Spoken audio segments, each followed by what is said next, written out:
This is Mike, also known as MikeTheQuick. Mike is the coach of the Florida Rowlets. Now, as you can see, this is Mike's gameplay, not my own.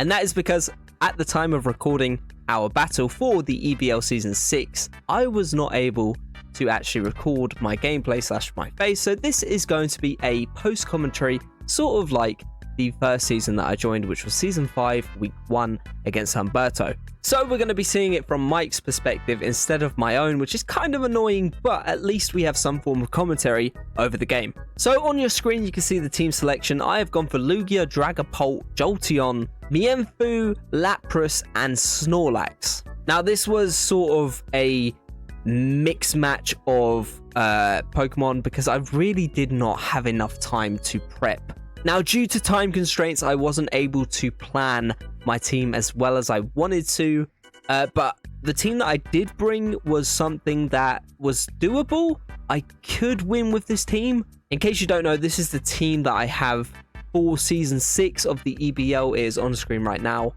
It's a pretty decent team. It's not the best, but it's okay. So, Mike looks very happy. Let's get into the battle. You can see that Mike is very confused. It took a very long time to load into the game, but we lead with the Jolteon as he leads with the Pelipper. This is a great situation for us. How will we deal with it? Who knows? We will find out. Obviously, Pelipper's Drizzle does activate, and Mike is about to switch out to someone else because he does not want the Jolteon to take out a Mon so very early. So he decides to switch out.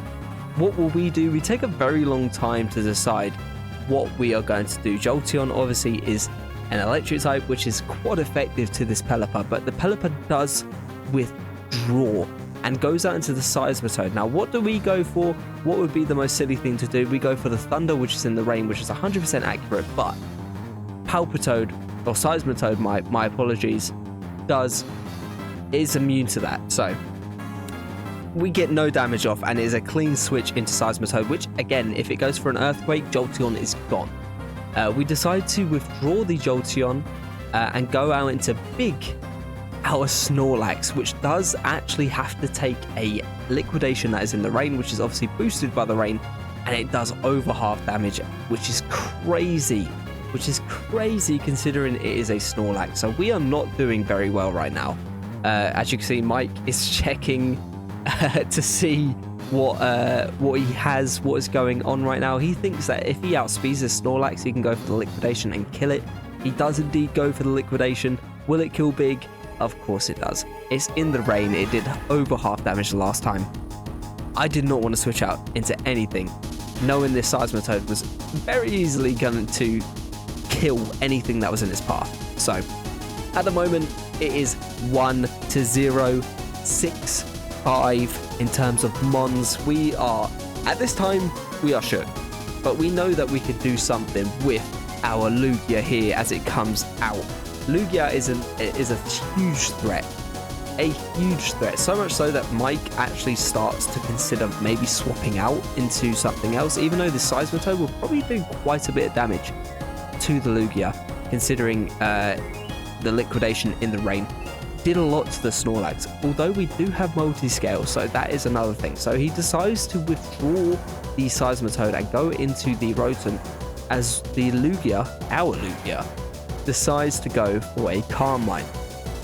Now at this point, because I was panicking, I decided let's just try and set up as much as possible. We have multi-scale, we haven't been hit. If this Rotom decides to go for the Thunder or the Blizzard, we should be fine because we have multi-scale. It will not hurt us too much. Now, the Thunder is obviously 100% accurate, so it does, in fact, hit the Lugia. But because of multi-scale, which is great, it does little damage, which is brilliant. But unfortunately, we get paralyzed. That is a huge L. The paralysis is not fun for anyone. The paralysis is huge for Mike. Huge. Now, obviously, Mike goes for the Hex, which is obviously, huge in terms of super effectiveness, and also we're paralyzed, so it's going to do more damage. We decide to go for another Calm Mind. Probably not the best idea, considering that we are paralyzed, and we're probably going to die much sooner than we wanted the Lugia to. He's now seeing that we're +2 in both special attack and special defense, but he decides to stay in and attack with the Rotom, which is probably his best bet when it comes to trying to take down this Lugia. He does go for the Hex again, again doing huge damage. I know it doesn't seem a lot, but Lugia is very, very bulky, and I did buff it in special defense, so it's going to hurt regardless. But that Rotom does go down to a Psychic, a +2 Psychic, so you can't really fault it. Lugia has done very well in that instance, but we are paralyzed. Even though we are +2 in special attack and special defense, we are still paralyzed. That paralysis may have messed us up for the whole match, because Seismitoad comes out and it does decide to go for the Poison Jab, and we are paralyzed, so we might be slower. Possibly we might be slower. If you do the couch, you might know, but obviously we are slower because we are paralyzed. It goes for the Poison Jab, which does quite a bit of damage. We go for the Aeroblast and miss.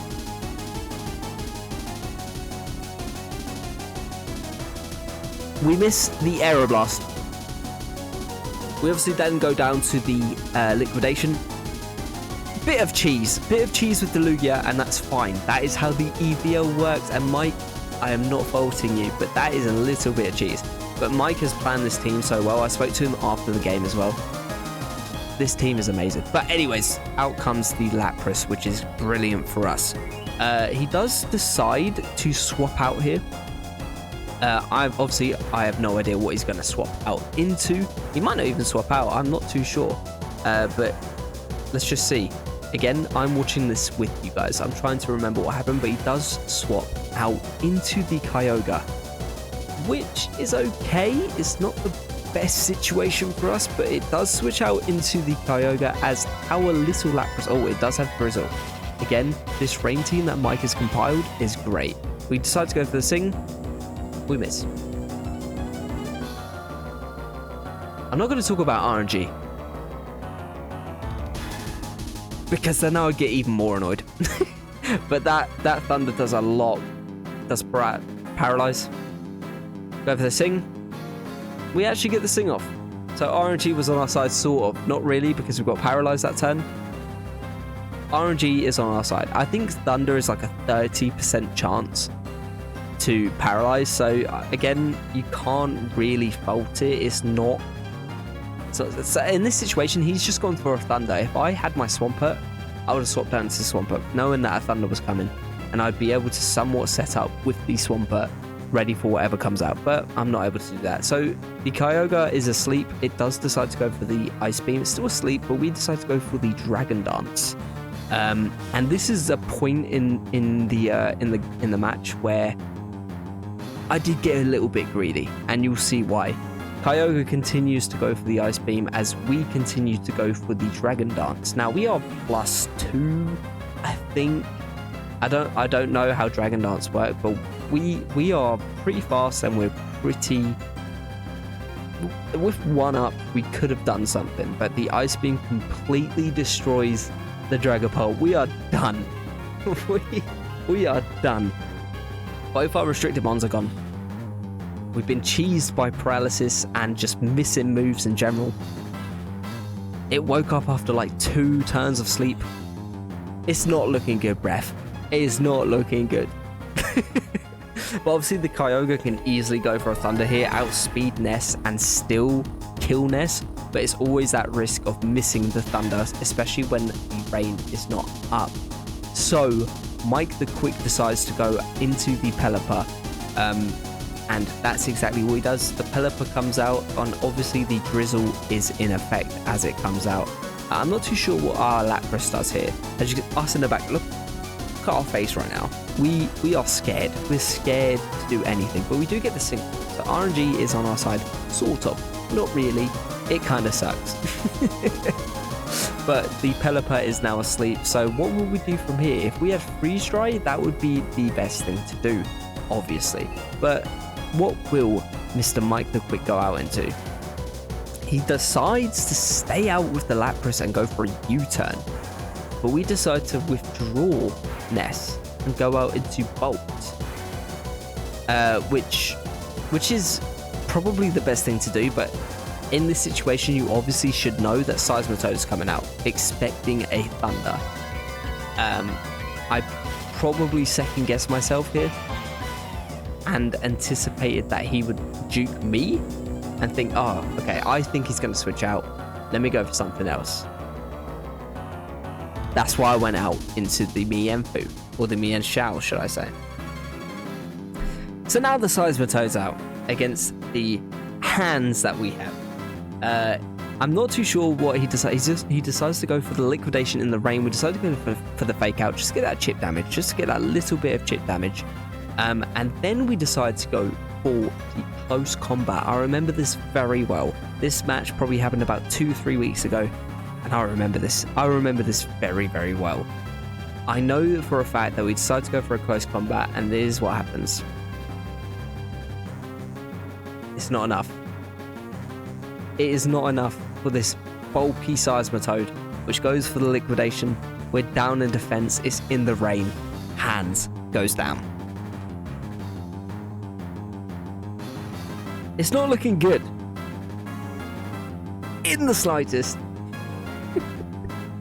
But as you can see, Mike, whatever side he is, Mike is concentrating, dude. He is so in the zone, and I love it. He's about to go for an Earthquake, probably. He might even switch out. He's played so well. Like, he's very, very articulate with this team, and I love it. But, like, compared to last season, just from this one match, you can tell that he's put a lot more thought and a lot more preparation into this battle. So he goes out into the Shinotic, and we are paralyzed. Again, hacks, RNG might have played a part in this win, but it doesn't matter, because the fact that he's planned to use Thunder in the rain at 30% paralysis is completely validated. As you can see, the Shinotic completely destroys Ness. Down it goes, and we're looking to be in a 6-1 situation, or a 5-1 situation, I should say. Bolt comes out, and Bolt can definitely not do anything to this Seismitoad, and he knows that. Mike knows that I cannot do anything to this Seismitoad because all I have is electric type moves. He knows this, so he swaps into the Seismitoad, and Jolteon can literally do nothing about it. This was the point where the match was set and done. There was no coming back from this W of Mike's. All I can say as this match pans out, you obviously know the result right now. Obviously, we can't hit Seismitoad. It's just going to kill us. But all I can say is, Mike, you have salute to you, sir. Salute to you. You see that? Salute to you. Genuinely, it was such a fun match. Even though I lost and I was getting hacked out and just like nothing went my way in terms of planning and whatever. Mike played so well, and he did very, very well, like in terms of just everything. So team prep, actually playing in the game, he did amazing. So all I can say is well done, Mike. You deserve it. And on to week 2, where I'm very, very intrigued to see how you'll do. But I'm also intrigued to see how we'll do.